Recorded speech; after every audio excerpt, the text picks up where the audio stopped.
कफन ओढ़ाई दी है टूटत ही जब प्राण गे मरे घड़ी पनिया पिलाई दी है जान गे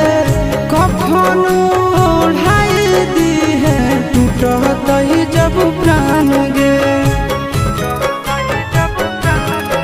हगे हमारा से तोरा जाती प्यार होता भेंट सक छात कर लगे हगे सोनाया गावा हो भरती पा